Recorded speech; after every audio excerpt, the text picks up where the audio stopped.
Dear students, in this video you are going to learn about equations of motion by using calculus method.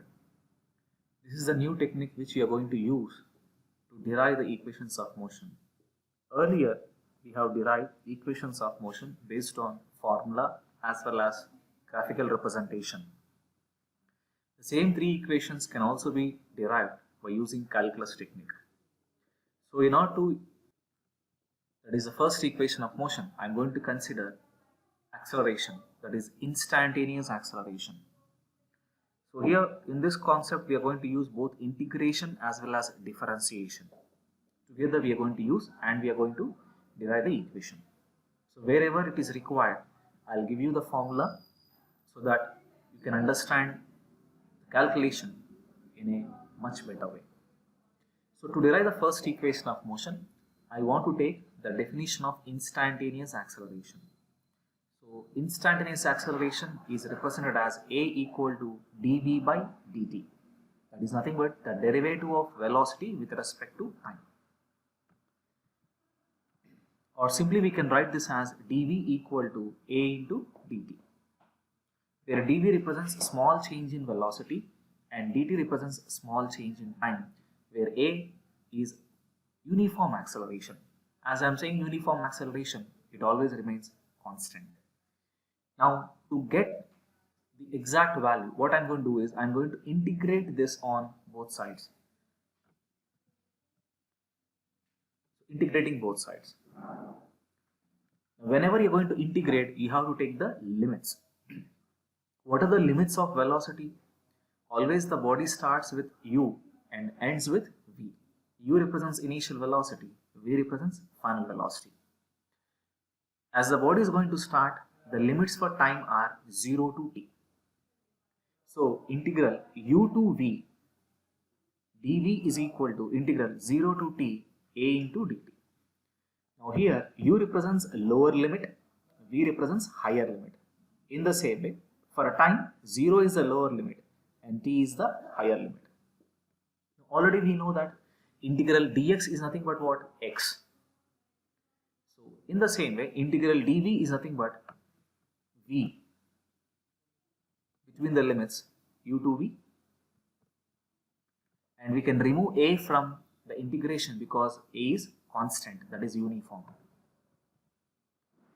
So whenever you are going to consider, you have to apply the limits. So when you apply the limits for v, that is from u to v, higher limit minus lower limit. So what is the higher limit here? V is the higher limit. And what is the lower limit? U is the lower limit. So v minus u is equal to a into integral dt is nothing but what? T. Between the limits 0 to t. So apply the limit again. So t minus 0. So t minus 0 means what? T alone. So v minus u equal to a into t. Or simply we can say v equal to u plus at. This is how we are going to derive the first equation of motion by using integration technique or calculus. To derive the second equation of motion, that is s equal to ut plus half at square, I want to take the definition of or the formula of instantaneous velocity. What is instantaneous velocity? Dx by dt. Dx by dt. So if you rearrange, dx equal to v into dt. Now integrate on both sides here. Before going to integrate, what I am going to do is, in place of v, I want to substitute u plus at, because according to first equation of motion, v equal to u plus at. So substitute the value of v as u plus at. So dx equal to u plus at into dt. Integrating on both sides.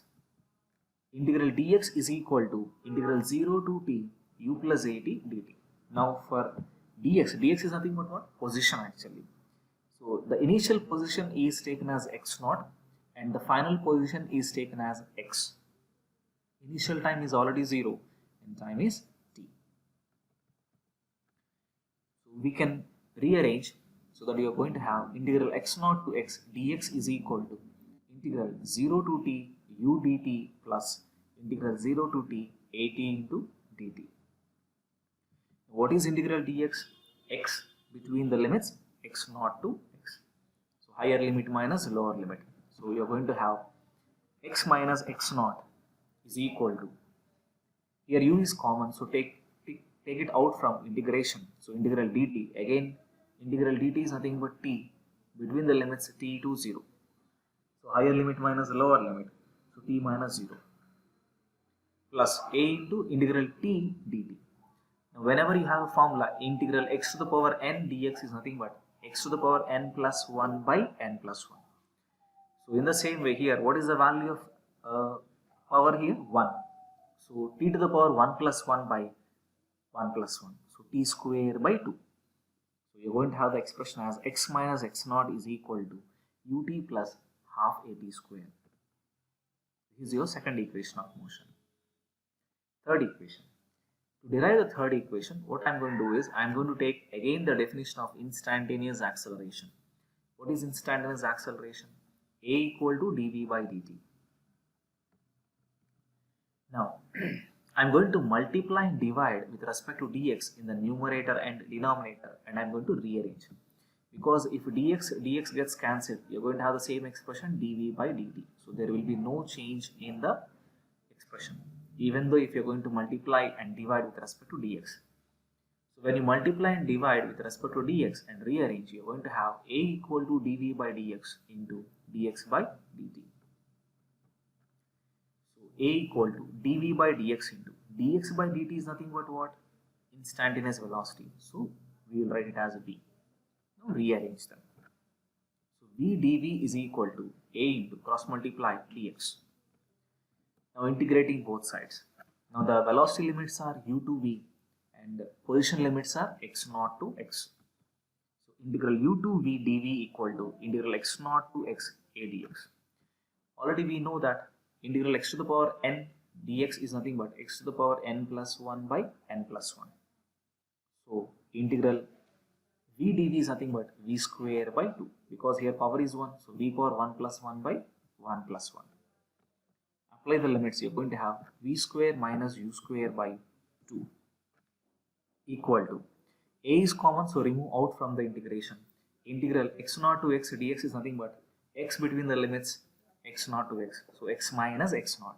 So a into x minus x naught. So if you cross multiply, you're going to have v square minus u square equal to 2a into x minus x naught. This is your third equation of motion.